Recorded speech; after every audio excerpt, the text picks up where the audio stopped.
Hello दोस्तों, मैं एक बार फिर आ गया हूँ आपके लिए एक नई कहानी लेके।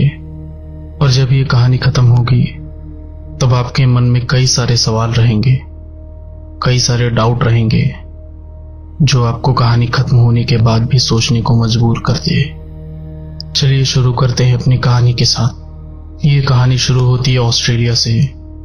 ऑस्ट्रेलिया में एक ऋतु नाम की लड़की रहती है जिसके 2 बच्चे रहते हैं। एक का नाम था साहिल, एक का नाम था सिमरन। ऋतु के पति की बहुत पहले ही डेथ हो चुकी थी। ऋतु राजस्थान के चौहान खानदान से ताल्लुक रखती थी। ऋतु के पिता राजस्थान में बहुत बड़े जमींदार थे, लेकिन बचपन से ही ऋतु के पिता ने उसको ऑस्ट्रेलिया में भेज दिया था पढ़ने के लिए, और वो पूरी जिंदगी ऑस्ट्रेलिया में रही और वहीं सेटल हो गई। एक दिन ऋतु को एक नोटिस आता है भारत सरकार की तरफ से कि जो उसकी पुश्तैनी हवेली है राजस्थान में, उसको वो रजिस्टर करवा ले, नहीं तो वो हवेली सरकार के नाम हो जाएगी। ऋतु के पिता की बहुत पहले ही मृत्यु हो चुकी थी और उसकी माँ भी बचपन में ही गुजर गई थी। ऋतु अपने घर में अकेली थी और उसकी हवेली वापस बंद पड़ी थी। ऋतु ने जब ये चिट्ठी पढ़ी सरकार की तरफ से जो आई थी, उसने सोचा कि मैं वहां पास जाके हवेली को रजिस्टर करवाती हूँ। वैसे भी बहुत टाइम हो गया वहां पास गए हुए। ऋतु ने ठीक ऐसा ही किया।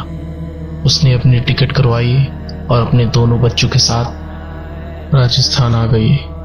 यहाँ पास आके जब उसने देखा तो उसको पता चला हवेली की हालत बहुत खराब है। उसने रजिस्ट्रेशन तो करवा लिया था, लेकिन उसने सोचा हवेली की मरम्मत करनी भी जरूरी है। हवेली में एक पुराना माली काम करता था। हवेली के पीछे बने हुए कमरों में नौकरों के भी रहने की जगह थी। ऋतु ने दर्जन भर मजदूरों को बुलाया ताकि वो हवेली की मरम्मत करवा सके। उसने मजदूरों को बुला के सारा काम समझाया और हवेली का काम चालू हो गया। ऋतु के बच्चे भी हवेली में घुल मिल गए। ऋतु के बच्चों ने इतनी बड़ी हवेली कभी नहीं देखी थी। वो पूरा दिन हवेली में घूम के खेलते रहते थे। कुछ दिन गुजरने के बाद ऋतु को अजीब सी चीजें महसूस होने लगी हवेली में। जैसे जब वो रात में सोती थी तो ऐसा लगता था किसी के चलने की आवाज आ रही है। ऋतु की बच्ची सिमरन अक्सर हवेली में किसी के साथ खेलती थी, और ऋतु जब भी सिमरन के पास जाती और उससे पूछती कि बेटा तुम किसके साथ खेल रही हो, किससे बातें कर रही हो, सिमरन बोलती कि मम्मी ये मेरी नई दोस्त है, मुझसे हवेली में ही मिली थी, हम साथ में खेलते हैं। ऋतु को ये बात मजाक लगी। उसको लगा बच्ची नादान है मेरी, कुछ भी बोल रही है, इसलिए उसने इस बात पे ज्यादा गौर नहीं किया। एक दिन जब ऋतु अपने बच्चों के साथ कमरे में सो रही होती है तो तकरीबन रात के 2 बजे के करीब ऋतु की खिड़की से एक कौवा आके टकराता है और खिड़की खुल जाती है। ऋतु की तुरंत आंख खुल जाती है। वो थोड़ी घबरा जाती है। वो खिड़की के पास जाके देखती है तो वहां पास एक कौवा खिड़की में फंसा हुआ रहता है। ऋतु उस कौवे को निकाल के नीचे फेंक देती है और उसके बाद अपने बिस्तर में आ जाती है। उस बात से लेकर थोड़ा घबरा जाती है और उसको नींद नहीं आती है। अगले दिन जब मजदूर काम पे वापस आते हैं तो ऋतु एक मजदूर से कहती है कि मेरे कमरे के नीचे एक चिड़िया पड़ी हुई है, उसको तुम लोग बाहर फेंक दो। तो मजदूर कहते हैं कि मालकिन हम उधर से ही आ रहे हैं, हमने वहां पास कोई चिड़िया नहीं देखी। ऋतु बोलती है कल रात को उसकी खिड़की से एक चिड़िया फंस गई थी और मर गई थी, जिसको निकाल के ऋतु ने नीचे फेंक दिया था, तो चिड़िया वहीं पड़ी होगी। लेकिन मजदूर बोलते हैं मालकिन हम उधर से ही आ रहे हैं, हमने अच्छी तरह से देखा था, वहां कोई चिड़िया नहीं थी। ऋतु बोलती है ठीक है चलो मेरे साथ। ऋतु के साथ मजदूर भी जाते हैं और देखते हैं कि सच में वहां कोई चिड़िया नहीं थी। मजदूर बोलते हैं मालकिन आपको जरूर कोई गलतफहमी हुई होगी, हमने कहा था ना यहाँ कोई चिड़िया नहीं है। ऋतु को भी लगता है कि शायद उसकी गलतफहमी ही होगी और वो अपने काम में वापस लग जाती है और मजदूरों को भी बोल देती है काम चालू करो अपना। ऋतु घर की साफ सफाई के दौरान पीछे नौकरों के कमरे में जाती है। उसकी हवेली के पीछे 4 कमरे बने होते हैं जिसमें 2 कमरे तो बंद ही होते हैं। एक कमरा रितु खोलती है तो वहां पास नौकरों का सामान मिलता है। उसको समझ में आ जाता है ये कमरा नौकरों का है। उसको वापस वो बंद कर देती है और उसके बाद वो अपने कमरे में वापस आ जाती है और देखती है कि उसकी छोटी बच्ची किसी गुड़िया के साथ खेल रही है। कोई पुरानी गुड़िया, कपड़े की बनी हुई। रितु सिमरन से पूछती है कि तुम्हें ये गुड़िया कहाँ मिली? तो सिमरन बोलती है कि मम्मी, ये गुड़िया मुझे मेरे नई दोस्त ने दिया। अब इस टाइम रितु को ये चीज अजीब लग रही थी। उसको ऐसा लग रहा था कि ये गुड़िया इसको किसने दिया होगा, या तो कहीं से इसने निकाला होगा। रितु अपने बेटे से पूछती है कि साहिल, तुम्हें इस गुड़िया के बारे में पता है क्या? ये गुड़िया सिमरन को कहाँ से मिली? तो साहिल बोलता है कि माँ, ये सिमरन तो मेरे साथ खेलती ही नहीं है। ये पूरा दिन पता नहीं किससे बातें करती रहती है, अकेले में ही बड़बड़ाती रहती है और गुड़िया से खेलती रहती है। सिमरन ऐसा पहले कभी नहीं करती थी। रितु को अच्छी तरह मालूम था कि कुछ तो अजीब हो रहा है। तभी अचानक से एक मजदूर छत से नीचे गिरता है। रितु भाग के जाती है बाहर देखने के लिए। वो देखती है कि आंगन में एक मजदूर गिरा हुआ है। सारे मजदूर भी आ जाते हैं और रितु जब नीचे जाके मजदूर से पूछती है कि ये कैसे गिरा, तो दूसरे मजदूर बोलते हैं, मालकिन, हमें नहीं मालूम ये ऊपर कैसे गया, क्योंकि हमने तो ऊपर का काम भी अभी चालू नहीं किया था। ये ऊपर क्या करने गया और कैसे गिर गया हम नहीं जानते। रितु मजदूरों से बोलती है कि इसको लेके जाओ, डॉक्टर के पास इलाज कराओ, देर मत करो, इसका इलाज करवाओ। दूसरे मजदूर उस मजदूर को उठा के डॉक्टर के पास लेके जाते हैं और रितु फिर अपने कमरे में जाने लगती है। तभी उसके कान में एक आवाज आती है कि अपनी बच्ची को बचा सकती हो तो बचा लो। सिमरन पलट के देखती है, पीछे कोई भी नहीं रहता है। वो इस आवाज को अनदेखा नहीं करती और फौरन अपने कमरे में जाती है। कमरे में जाने के बाद रितु देखती है कि उसकी छोटी लड़की सिमरन खिड़की से बाहर लटक रही है। वो खुद को नीचे गिराने वाली रहती है कि रितु जाके पीछे से पकड़ लेती है और सिमरन को नीचे बिठा देती है। तभी सिमरन नीचे बैठने के बाद बेहोश हो जाती है और रितु उसको बिस्तर में सुला देती है और साहिल को बोलती है कि तुम इसका ख्याल रखो, मैं आती हूँ। रितु अपने माली के पास जाती है जो गार्डन में देखभाल कर रहा होता है। रितु माली के पास जाके पूछती है कि ये हवेली में क्या हो रहा है, इतनी अजीब चीजें क्यों हो रही है हवेली में। माली बोलता है कि मालकिन, इसके पीछे मुझे लगता है किसी आत्मा का काम है। मुझे ये महसूस होता था कि हवेली में कोई आत्मा है, लेकिन मैंने कभी आपसे कहा नहीं। आप एक काम करो, पास ही गांव में एक बाबा रहता है, उससे जाके आप बताओ कि आपके साथ क्या क्या हुआ। रितु ठीक ऐसे ही करती है। रितु बाबा के पास जाती है और बाबा से पूछती है कि मेरी हवेली में इतनी अजीबोगरीब चीजें हो रही हैं, इसका क्या रीजन हो सकता है। बाबा बोलता है कि मुझे वहां आना होगा, तभी मैं बता सकूंगा कि ऐसा क्यों हो रहा है। रितु बाबा को अपने साथ हवेली में लेके आ जाती है। बाबा को हवेली में कुछ अजीब सी चीजें महसूस होने लगी थी। बाबा को लग रहा था कि यहाँ पास किसी आत्मा का साया है। बाबा काफी देर हवेली में घूमने के बाद रितु को बोलता है कि इस हवेली का इतिहास पता करो। यहाँ पास कुछ तो ऐसा हुआ है जिसकी वजह से यहाँ पास आत्मा है, और ये आत्मा कोई मामूली आत्मा नहीं है। ये आत्मा ऐसी है जो कि इसी हवेली में उसकी जान गई है। रितु माली से जाके पूछती है कि इस हवेली में कुछ हुआ था क्या बहुत साल पहले? तुम तो यहाँ सालों से काम करते हो, तो तुम्हें कुछ पता होगा। माली कहता है कि मालकिन, मैं आपको बताना तो नहीं चाहता, लेकिन यहाँ एक ऐसी घटना हुई थी। माली फिर एक कहानी सुनाता है कि तकरीबन 40 साल पहले यहाँ पास 2 नौकर काम करते थे। घनश्याम और उर्मिला दोनों पति पत्नी थे। दोनों ने अपनी आधी जिंदगी इसी हवेली में काम करते हुए गुजारी थी। उनकी एक छोटी बच्ची भी थी जो कि हवेली में ही खेलती थी। रितु के पैदा होने के बाद वो बचपन में रितु के साथ ही खेलती थी।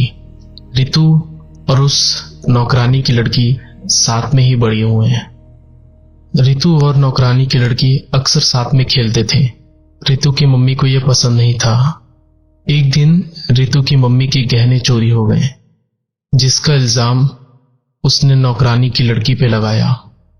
रितु की मम्मी ने बोला कि तुम्हारी लड़की बार बार यहाँ आती है मेरे कमरे में, जरूर गहने इसी ने लिए होंगे। नौकरानी ने बोला कि मेरी बच्ची तो अभी छोटी सी है मालकिन, ये कैसे चुरा सकती है, जरूर आपको कुछ गलतफहमी हुई है। लेकिन रितु की मम्मी ने एक न सुनी। बहुत बहस होने के बाद गुस्से में रितु की मम्मी ने दोनों पे मिट्टी का तेल फेंक दिया और आग लगा दी, और नौकरानी और उसकी छोटी बच्ची भी जल गए। उस वक्त रितु और उसके पापा शहर गए हुए थे किसी काम से, और उस औरत का पति घनश्याम खेतों में काम कर रहा था।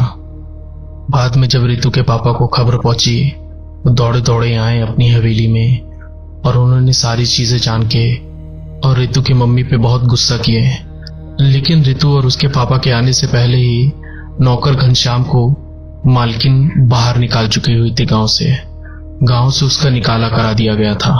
घनश्याम बहुत दुखी था, क्योंकि उसकी छोटी बच्ची और उसकी बीवी की डेथ हो चुकी थी, और घनश्याम को गांव भी छोड़ना पड़ गया था। घनश्याम गांव से बाहर चला गया था, और ना ही घनश्याम को उसके बच्ची और उसकी बीवी की लाश भी मिली, ताकि वो उसका अंतिम संस्कार करा सके। कुछ दिनों बाद हवेली में अजीबोगरीब चीजें होना चालू हो गई। कभी किसी के चलने की आवाज आती, तो कभी दीवार में टंगी हुई पेंटिंग हिलती थी, तो कभी रात को बिल्ली की रोने की आवाज आती थी। एक दिन जब रितु का जन्मदिन आया, रितु ने अपने पिता से जिद किया कि उसको एक लकड़ी का घोड़ा चाहिए, जिसके लिए रितु के पिता को शहर जाना पड़ेगा। रितु की बात मान के रितु के साथ रितु के पापा शहर चले गए। शहर में जाके वो खरीदारी कर ही रहे थे कि उन्हें खबर आती है कि मालकिन की सीढ़ी से फिसल के मौत हो गई है। रितु और उसके पिता भागते हुए हवेली में जाते हैं और जाके देखते हैं रितु के मम्मी की हालत। रितु के पापा को भी अब हवेली में क्या चल रहा है समझ में आने लगा था। उनको समझ में आ रहा था हवेली में कुछ तो अजीब हो रहा है। इसके चलते रितु के पापा ने यह फैसला लिया कि रितु को ऑस्ट्रेलिया भेज देंगे उसकी बुआ के पास, ताकि वहां पास अपनी आगे की पढ़ाई चालू रखे वो। और तब से रितु ऑस्ट्रेलिया में ही रहती थी और वहीं सेटल हो गई। अब आते हैं अभी की कहानी में। ये सारी बातें माली बताता है। रितु सारी बातें सुनने के बाद वो बाबा के पास जाती है और उनको ये कहानी बताती है। बाबा बोलते हैं कि उस नौकर का होना बहुत जरूरी है, जिसकी बीवी और बच्चे को जिंदा जलाया गया था। हमें ढूंढना पड़ेगा कि वो नौकर कहाँ रहता है। जब वो नौकर हवन में आहुति देगा, तभी जाके आत्मा को शांति मिलेगी, और तभी जाके तुम्हारी बच्ची को वो आत्मा छोड़ेगी। रितु के काफी पता करने के बाद रितु को पता चलता है कि 2 गांव छोड़ के वो नौकर रहता है। रितु अपने बच्चों के साथ उस नौकर के घर जाती है। नौकर बिल्कुल अकेला रहता था। रितु की सारी बातें सुनने के बाद नौकर खुश हो गया। वो खुश होके जोर जोर से हंसने लगा। उसने बोला कि चलो, आखिरकार मेरी बीवी और मेरी बच्ची का मौत का बदला मिल रहा है मुझे। मैं आज बहुत खुश हूं। रितु सारी बातें सुनने के बाद उस नौकर से बोलती है कि मेरी इसमें क्या गलती, मैं तो जानती भी नहीं थी तुम्हारे साथ क्या हुआ है। मेरी तुम मदद कर सकते हो, मेरी बच्ची की जान बचा लो। काफी मिन्नतें करने के बाद रितु नौकर को मना लेती है। बाबा के कहने के अनुसार हवन अमावस की रात को रखा जाता है। अमावस की रात आने के बाद हवन शुरू होता है। रितु सिमरन को अपने बगल में बैठाती है और उसके सामने बाबा रहते हैं और ठीक बगल में नौकर रहता है। रितु अपने लड़के साहिल को माली के पास छोड़ देती है ताकि वो उधर आज की रात रहे। जैसे जैसे बाबा हवन करना चालू करते हैं, रितु की लड़की सिमरन की हालत खराब होने लगती है। वो अजीबोगरीब आवाज निकालने लगती है। एक टाइम तो ऐसा आता है जब उसकी आवाज एकदम औरत की तरह हो जाती है और वो इस पूरी हवेली को बर्बाद करने के बारे में बोलती है। रितु ये सब देख के बहुत डर जाती है, लेकिन हवन बंद था। अब अजीबोगरीब चीजें महल में होना चालू हो गई हैं। कभी तस्वीर नीचे गिरती है तो कभी किसी के दौड़ने की आवाज आती है, कभी किसी के चीखने की आवाज आती है। लेकिन जब बाबा आखिरी मंत्र पढ़ते हैं तो चीजें एकदम शांत हो जाती है। पूरी हवेली एकदम सन्नाटे में चली जाती है और रितु की लड़की सिमरन एकदम बेहोश होकर लेट जाती है। ऐसा लगता है कि सब कुछ ठीक हो गया है, सब कुछ सामान्य हो गया है। अब सुबह के 4 बज चुके थे। बाबा बोलता है कि अब यहां पास कोई बुरी आत्मा नहीं है। जो आत्मा यहां थी उसको अभी शांति मिल गई है। अभी तुम लोग सुरक्षित हो। रितु बोलती है बाबा से, बाबा मैं अपने शहर वापस जाना चाहती हूँ, मैं ऑस्ट्रेलिया वापस जाना चाहती हूँ। क्या मैं जा सकती हूँ? अभी मुझे कोई दिक्कत नहीं होगी ना? बाबा बोलते हैं कि जो भी परेशानी थी वो अब दूर हो गई है, तुम बेझिझक जाओ, अब कोई दिक्कत नहीं है तुम्हें। वो नौकर का धन्यवाद करने के बाद रितु अपना सामान बांधने लगती है। रितु फैसला लेती है कि उसी दिन वो ये हवेली छोड़ के ऑस्ट्रेलिया लौट जाएगी। सामान बांधने के बाद वो तुरंत टिकट बुक कराती है और चेक करती है कि उसका सामान कुछ छूट तो नहीं गया है। तब तक में उसकी लड़की सिमरन को भी होश आ जाता है और रितु अपनी लड़की सिमरन से बोलती है कि बेटा हम घर वापस जा रहे हैं, चलो चलो जल्दी से अपना सामान पैक कर लो। सिमरन बोलती है कि मम्मा मुझे ये गुड़िया भी साथ लेके जानी है। ये वही गुड़िया थी जब सिमरन हवेली में आई थी तब उसको मिली थी और पूरा दिन इसके साथ ही खेलती थी। लेकिन रितु ने मना किया। रितु ने बोला कि मैं वहां पहुंच के और तुम्हें दिला दूंगी बेटा, ये बहुत गंदी हो गई है, इसको मत लेके जाओ। रितु ने वो गुड़िया को वहीं छोड़ दिया और अपने बच्चों के साथ एयरपोर्ट चली गई। एयरपोर्ट में पहुंचने के बाद जब रितु अपना बैग खोली पासपोर्ट निकालने के लिए तो उसकी नजर पड़ती है कि उसके बैग में वही कपड़े की गुड़िया पड़ी हुई है जिसको रितु ने सिमरन को मना किया था ले जाने के लिए। रितु ने सोचा शायद सिमरन ने ये जानबूझ के उसके बैग में डाल दिया होगा। इस चीज को अनदेखा करके रितु अपना पासपोर्ट निकाल के बैग बंद करके अपने देश वापस लौट जाती है अपने दोनों बच्चों के साथ। वो गुड़िया कोई और नहीं, उस नौकर ने बचपन में अपनी छोटी लड़की को दिया था और वही गुड़िया सिमरन अपने साथ ऑस्ट्रेलिया लेके गई। ये कहानी यहीं खत्म होती है। मुझे कमेंट्स में बताइए आपको कहानी कैसी लगी और इस कहानी के आगे क्या होता है, आपको क्या लगता है। अगर आपको कहानी अच्छी लगी तो लाइक करिए। आज के लिए बस इतना ही। धन्यवाद।